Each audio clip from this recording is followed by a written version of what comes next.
Hello everyone and welcome back to Cookbook Chronicles. Today we're going to learn how to make some xiao and gyoza from the wok. It is going to be the last video of the wok that I'm covering, and I couldn't figure out a better way than to making xiao or soup dumplings to finish off the series. The magic of xiao lies in their paper-thin wrappers and the savory soup that's hidden within. This soup is created by adding a gelatinized broth to the filling, which melts as the dumpling steams. I'm going to show you the broth that I make for the xiao and I might just start calling these XLBs to save a tiny bit of time, but the soup component of it is what I'm doing now.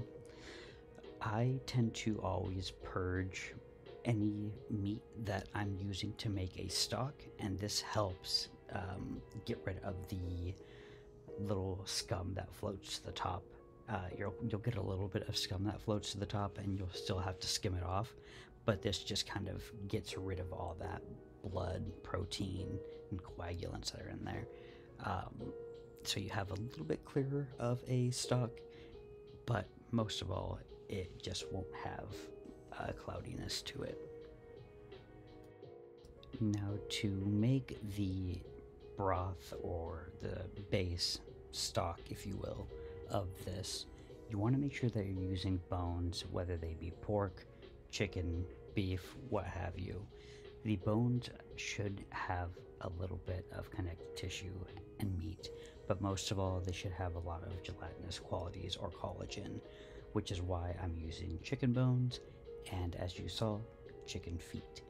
Chicken feet have a lot of collagen and tons of gelatin, so it makes it so when you eventually cool down your stock, it will solidify ever so slightly, so you'll have just the right texture and the right amount of gelatin to chop up and mix into your meat. You'll see that a little later in the video.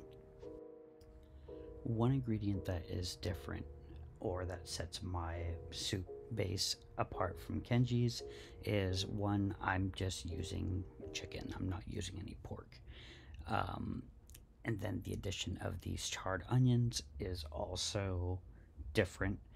And I like including onions like this because, one, the skin's going to give it a little bit of color, and the char on the onions, although it looks burnt, it'll actually provide a sweetness to the broth. And so it'll be nice, rich, meaty, and chickeny, but it's also going to have a delicate sweetness. Then for the ground chicken, I'm grounding my own chicken.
I feel nauseous, believe me.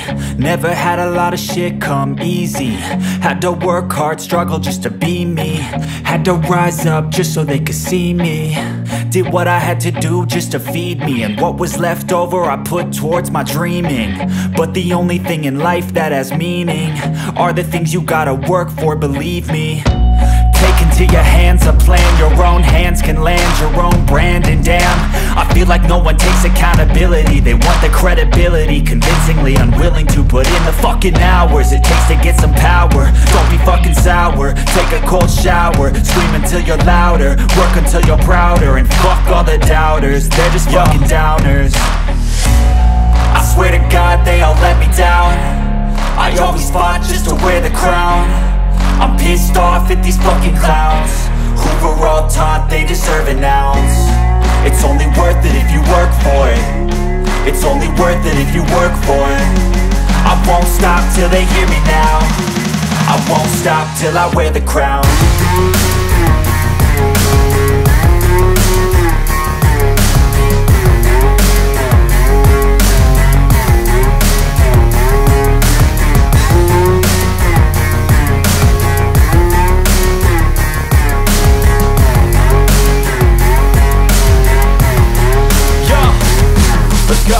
I'm just telling you to fight for your dreams, but it's not what it seems. Man, it's hard to be seen when everybody wants to be king. Yeah, they all wanna ring, yeah, we all wanna be free. So show me what you got, what you bring, how you fight in the ring, how you take a fucking swing. Do you got heart, are you mean? Got some scars, got some needs, are you willing to go bleed? I swear to God they all let me down. I always fought just to wear the crown. I'm pissed off at these fucking clowns who were all taught they deserve an ounce. It's only worth it if you work for it. It's only worth it if you work for it. I won't stop till they hear me now. I won't stop till I wear the crown. I swear to God they all let me down. I always fought just to wear the crown. I'm pissed off at these fucking clowns who were all taught they deserve an ounce. It's only worth it if you work for it. It's only worth it if you work for it.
Consuming, and it's going to take a while for you to get your stock gelatinous like such.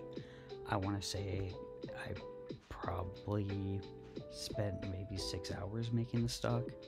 Could have been close to 7 or 8, but as you can see, it pops out really gelatinous, pretty much jello, chicken jello, and bam. It's very soft yet firm, and it melts. It'll turn right back into soup once you get it hot again. But there are different techniques to shorten this. Some people will add sheet gelatin to their stock if they don't want to spend tons of time making traditional aspic like such, or some people even use agar-agar, which is a seaweed-based thickener, and people use different ratios.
It any sooner than that 30-minute mark.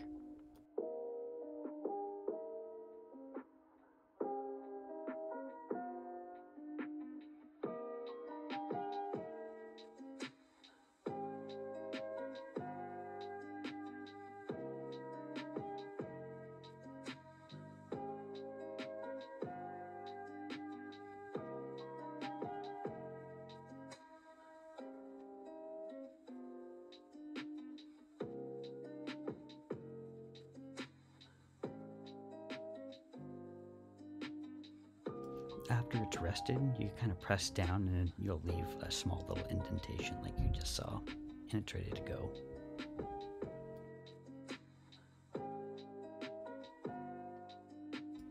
Now you're going to want to cut it in half, wrap the other half in plastic, and we're just going to start with one half.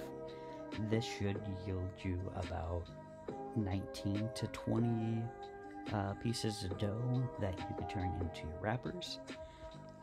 And I believe I got 19 pieces out of it, so, you know, it's not very accurate, or at least I wasn't accurate with my cuts, and that's fine. That's plenty of dumplings too, by the way. You don't really need much more than that unless you want to freeze them, which I ended up doing because I made about 40 of them, all in all. And you could put these in your steamer basket from frozen and still have amazing xiaolongbaos whenever you want.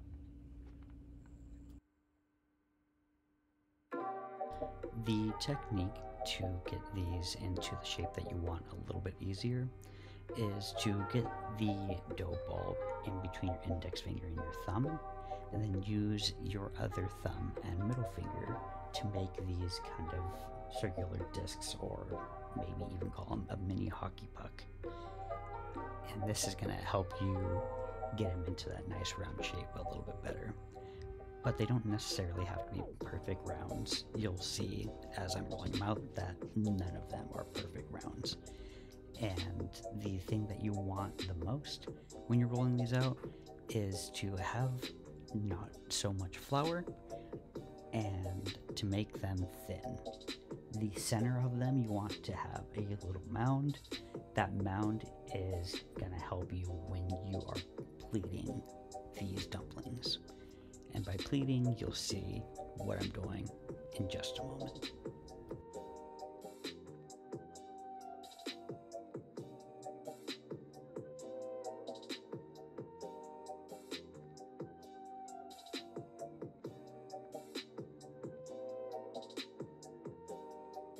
This is the technique that I've seen many people do, and they kind of keep their thumb and their index finger in the center of the dough, and then they roll their rolling pin about 1/4 of the way up, and it stretches it out.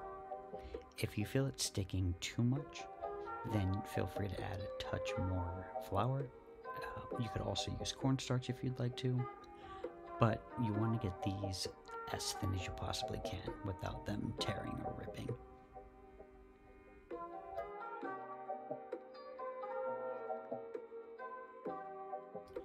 Eventually, you'll have a round that looks like this. It could have been a little bit thinner, but I happen to have these aluminum foil cups, and I put a little bit of canola oil inside and spread it all around. This way, they don't stick to the inside of those. And you could use some Napa cabbage at the bottom of your steamer basket, some parchment paper, but this being the first time I've made these, I did not want to lose any of the soup had it burst open on accident, or I lift it up and it tears. I'm being very cautious with these. Then the way that you pleat these, there's 2 different ways that I'm going to show you. One is in my hand. I'm not saying it's the right way. It's definitely not the wrong way, but it worked for me. And I'm sure there's others that know how to do it 1,000 times better than I will ever know how to do this. But what you do is you're going to want to gather this in your hand, and you want to create these pleats like such. And that's just bringing these corners together. And sorry it's off camera, but it'll get back into focus in just a moment. So I stretch it out, as you can see, and then I bring them together, and I kind of just mush them together. I tend to either keep my index finger in the center. Don't mind my smashed thumb, it's fine, it's just dried blood and my fingernail hasn't come off yet. So I'm sorry if that grosses you out, but I'm eating these, so whatever. But see how my index finger is still in the middle and I'm able to firmly get the wrapper together? I end up pinching it like so, and I twist it ever so slightly, so then you seal it up like such. Nice encapsulated filling, and the dumpling looks good. You know, it's not perfect, but hey, my first time, I don't think it's too bad. We'll see if they hold when I cook them later. Again, I'm going to demonstrate one more in my hand, and then the next I will demonstrate when it's on the cutting board. I think the cutting board worked out best for me. I was able to get the pleats that I wanted. I have no idea, but I respect the hell out of anyone that could make these and get 20 or so, or 21 plus pleats. And the sheer amount of work that goes into these is mind-boggling. I don't know how they do it, but it's just years and years and dedication of their craft, which I just respect the hell out of.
Now I'm gonna bring some water to a boil in my wok, and while that's coming up, I place my XLBs in my bamboo steamer, and you're gonna steam these for about 7 to 8 minutes.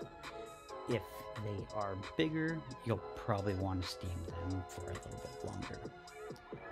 And while those are steaming, I have these store-bought wonton wrappers, and these I'm making the gyoza and the Potstickers with. So if you don't want to take the time to make your own dough, feel free to buy your Potsticker wrappers and use those. However, I do really recommend that you make the XLBs with your own dough. It's just going to be so much easier, and you can control how much filling goes inside, and the elasticity of your wrappers is controlled by those as well. So with these, the way I do my pleats is I do 3 on the left side and 3 on the right side. As you can see, I'm doing that now. And I tend to kind of make sure that they stay really tight. And I will use my index finger and put water around the edges of my wrapper. This way the wrapper sticks and you'll have no broken or open seams. But pleating, it's not necessarily too difficult. It just takes time, practice, and patience, just like with all cooking. You know, you live, you learn, and hey, if you mess up, just keep on trying. You'll eventually get it. Cooking's really not too difficult.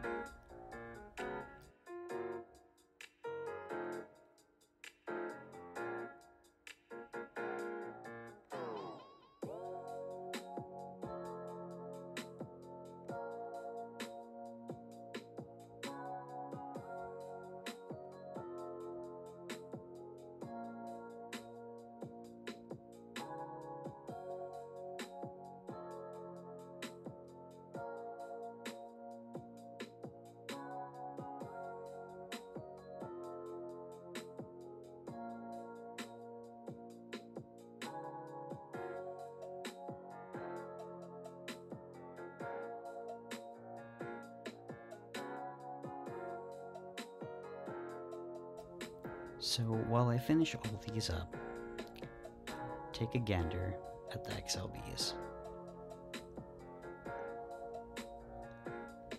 Pretty delicious looking, if I do say so myself, and fairly impressive for my first time making these. I mean, just look at how great they turned out. Just from the outside anyway.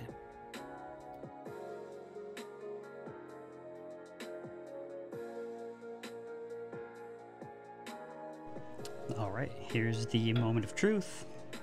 I mean, they look great. Soup stayed within, no holes. Try it out. Still piping hot. Plenty of soup inside that came out.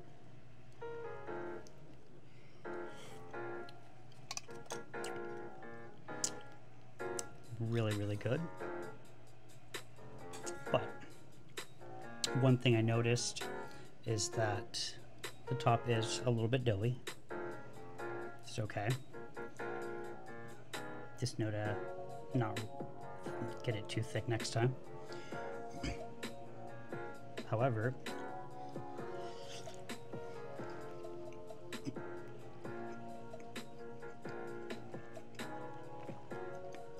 they taste great. Chickeny. The broth is fantastic. It's like roasty flavor from the onion. A little sweet, but just full chicken flavor. Really good. Again, like they came out a lot better than I had hoped for. And just try to make these. Just look at that.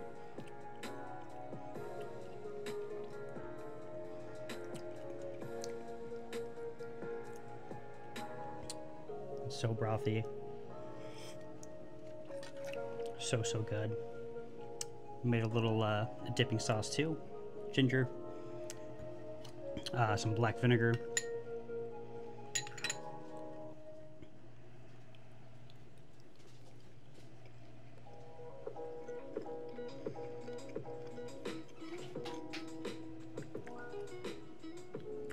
Delicious. Tried 2 more things, and I'm sure those come out just good, or even better than these did. We'll see.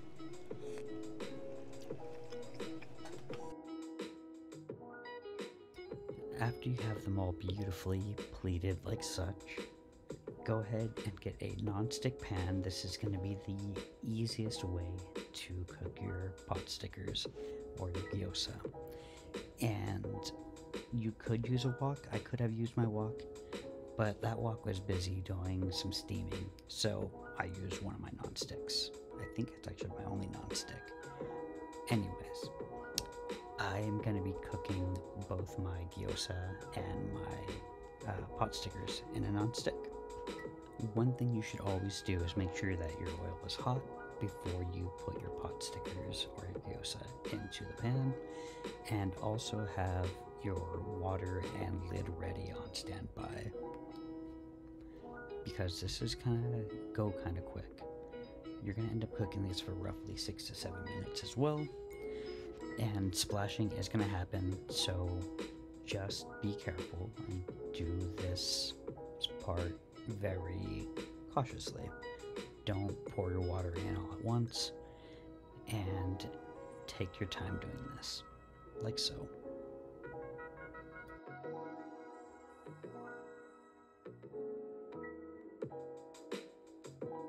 Then, after that time period, feel free to check them out.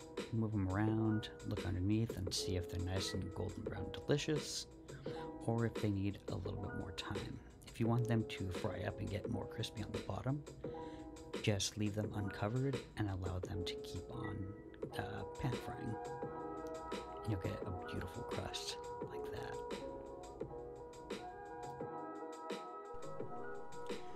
So next we are going to try the chicken Potstickers, which look great, nice and steamed. Beautiful little crust on the bottom, nice and golden brown. Also going to try the pork and shrimp Gyoza. Same thing. I could have made these with the skirt, but I decided not to. Still really beautiful. But in order to get that skirt, what you do is you make a slurry. The slurry is made with a little bit of cornstarch and water. I will give instructions for that in the description. But let's try out the Gyoza first.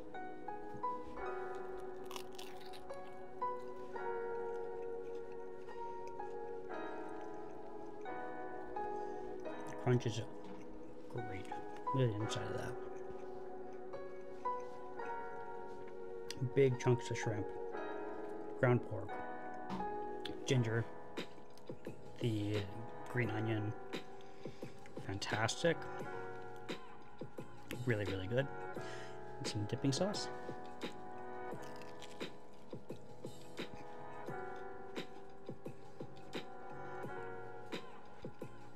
They're hot, very hot, but very good. These came out great. I think I might like these better than the stone dumplings, maybe.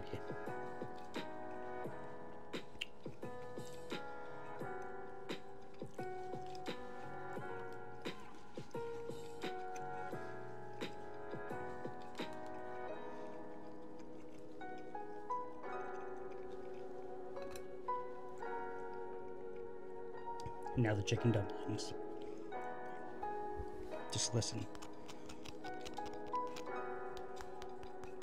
So crispy.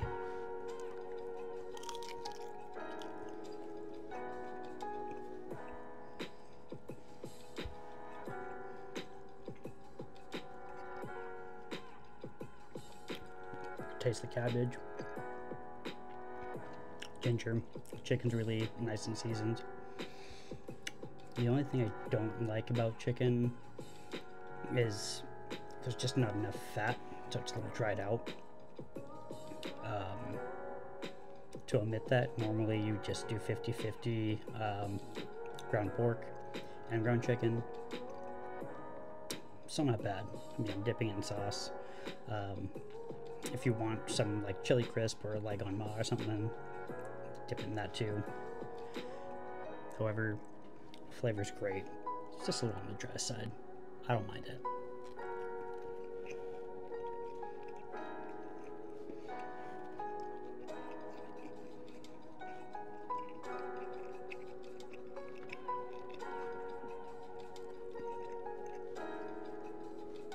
All in all, I'd say that Kenji's recipes are fantastic. The wok gives a great description on how to make the dough. The dough tastes great. Some of these I actually use prepackaged wrappers. Way easier, less time consuming. But overall, just fantastic. Listen.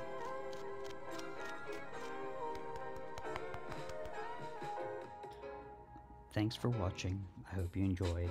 Please like, subscribe, leave a comment, and go back and check out the rest of the wok series that I did. And the next cookbook is probably going to be the French Laundry cookbook. They're celebrating, I think, their 45th or 40th anniversary, something like that.